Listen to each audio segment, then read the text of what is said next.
Hello. Today I want to make a response video to a guy that I have a particular beef with due to the fact that he hails from the same country as I. His name is the Angry Canuck, and he's a cocky right-wing sleazeball. He looks like a cross between Jon Favreau and Harold Ramis. I've met people like him before. He's a Canadian with an inferiority complex. He wishes he was American so much that he tries to be more American than Americans. These Canadians who espouse US nationalism are pathetic.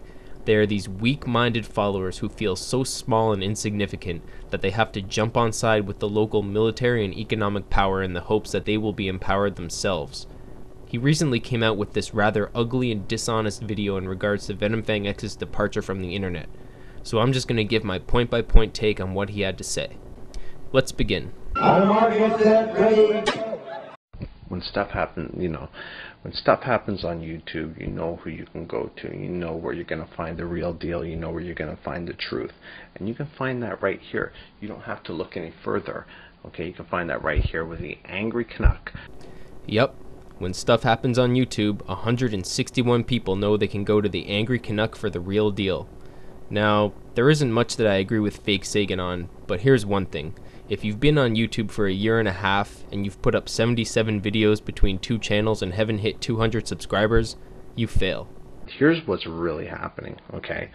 You have these far left, self-hating Americans who want to see their citizens and their own type do as poor as possible, to do as bad as possible. They hate them, okay? So they will use any tool necessary in order to make sure that these people are silenced and shut up.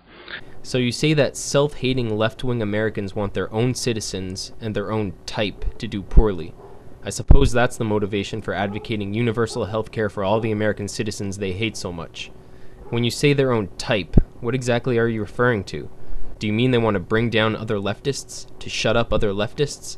Is that the type you mean? Or are you referring to nationality or ethnicity? If you're saying that leftists have ill will toward and want to silence their own type, meaning like-minded people with the same views and political perspective, that's just silly and absurd. However, if you mean what I think you mean, then you're implying that Americans ought to have a natural allegiance to those who look as they do or happen to have been born within the same geographical boundaries despite whatever poisonous views they may harbor. That sort of blind collectivism is damaging to intellectual and social progress and has consistently proven to be a dangerous phenomenon. There's no room for that attitude in the modern world. But you know what's funny is that I don't say anything about Muslims, okay? I've had death threats. I've had one guy say that he knows where I live. He knows where I work and that I better watch my mouth. And you know what? I live in Canada. When I get death threats from Muslims, I take that shit seriously. I'm not bullshitting. I take that shit seriously, okay? It might be easy for you to sit there and say, if you don't live around it or you don't understand it, for you to sit there and say, why do you take that shit seriously? But you know what? I don't say shit about Muslims. Because when they give death threats, they're real, okay? He's closing his accounts because their parents know what's happening in the U.S. This goes back to my last video with InMendham, okay? Their parents know, VenomfangX parents know what's happening in the U.S. They know where they're living right now. I'm sure VenomfangX's parents know where they live, but you don't. VenomfangX is Canadian. You don't even have the simplest of facts straight before you open your mouth and try to deliver the real deal. If he gets knifed or stabbed or anything like that, the Muslims will back that person. He will be found not guilty. He will be found insane, whatever. Either way, he is going to get off scot-free. That's what would happen here in Canada. You really shouldn't share your extensive legal expertise for free, Canuck. A quick refutation. First, that statement is just preposterous from the start.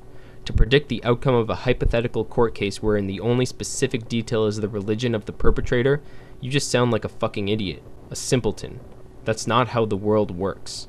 Second, it's not easy to be found not guilty by reason of insanity, and when it happens, it's not getting off scot-free. It leads to a sentence of unfixed duration in a psychiatric treatment facility, and often that duration is longer than a prison sentence that would result from a guilty verdict. the media has trained people like InMendham, Sarahan, GimmeAFlakeMan. They've trained them to basically, make sure that the enemy is Americans. Americans are the enemy first. Oh, here we go. The liberal media bias myth. The only people who believe the media have a liberal bias are racist, xenophobic assholes to whom even a moderate stance appears left-wing. Muslims are never an enemy. Minorities are never an enemy. Women are never an enemy.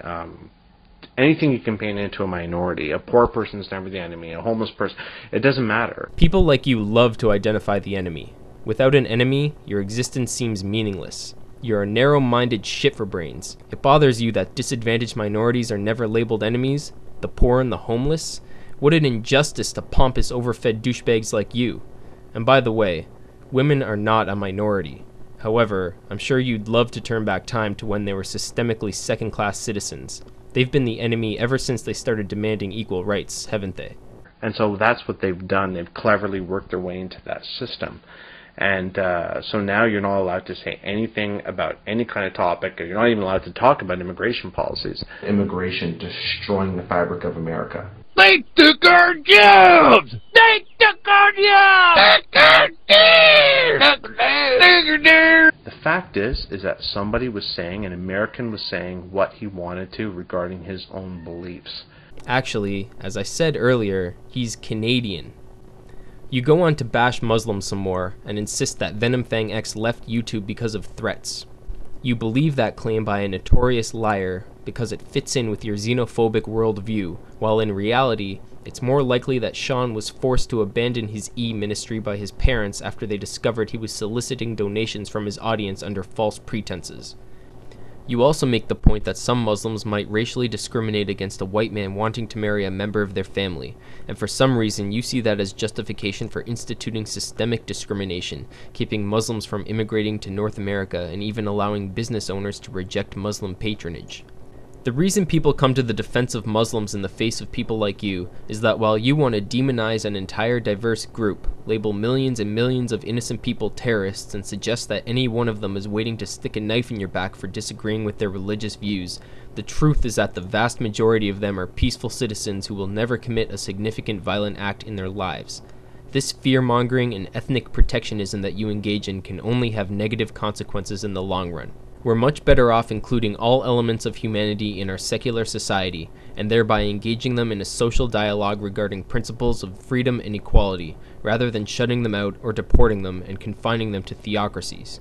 You may believe that Muslims are attempting to invade North America to spread terror and force their ideologies down your throat.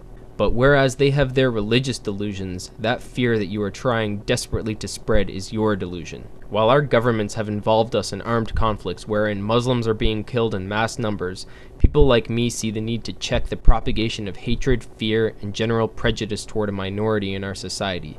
We want to learn from history, which is taught that the kind of bullshit you're selling is dangerous. Case in point, let's listen to the end of your video, and instead of Muslims, let's pretend you're German in 1938 talking about Jews. They're here in such strong numbers. They have the court systems, our political systems, and they are reigning superior, while you fucking suckers sit there and defend them and hate on your own. That's part of their game, and they're winning. And I hope all you guys are happy.